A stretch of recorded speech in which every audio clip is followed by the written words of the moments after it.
So you know I don't like how the same people who are supposed to protect you and I, the same people who protect you from guys like me, what does that mean? They've got rules like I'm not supposed to have to be so careful with the language I use since I'm not licensed. I'm not a licensed money manager. I'm not licensed to sell stocks. I'm not licensed to do anything at all related to stocks. I have to have a disclaimer stating that on all my videos, and I do. I have to tell people, don't buy, sell, or hold based on me. Because, you know, God forbid, you make $18 a share on Starbucks. God forbid, you buy Crew Energy at $1 and get out at $5. That's all horrible advice. God forbid you bought ONON in the 20s when I came out here and told you about how much I love the stock because I love the product. God forbid you owned GE way back when I first mentioned it and got 3 companies for free and made more thousands than you can count on GE. Let me get to the important point. Many of the morons already dropped and are not going to hear the important point because they only listen to my videos for 18 seconds because they're afraid they might learn something. So, Dan Niles. I happen to catch him today on CNBC. Yes, I advise people never to watch or listen to CNBC.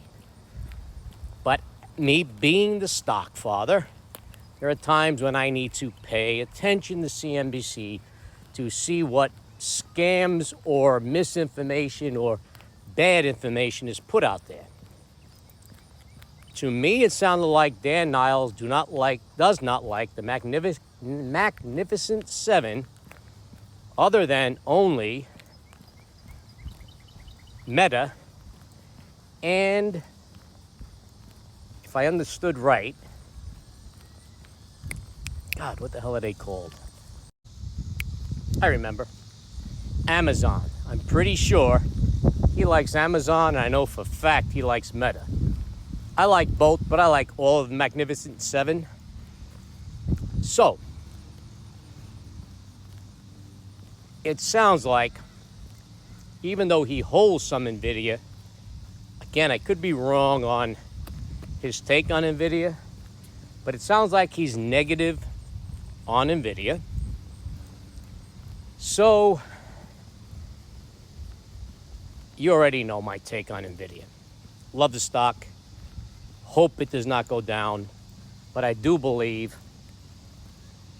that a couple things can make the stock go down to 75 fairly easily.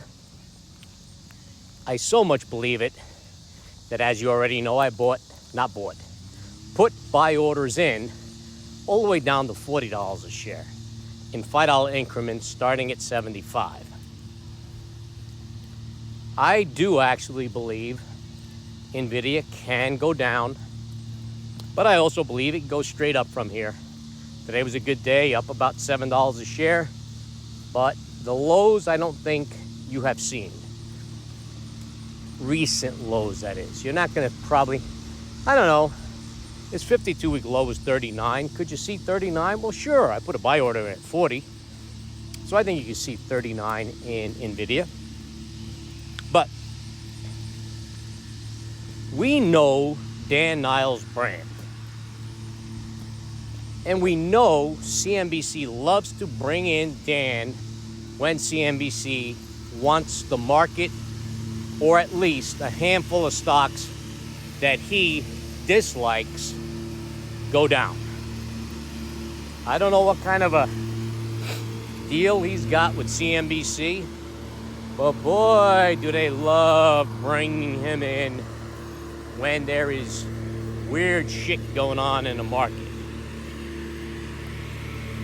Personally, I think they just do the guy a favor so his shorting of the stocks can generate millions for Dan. I'm not a fan of Dan. Never liked him.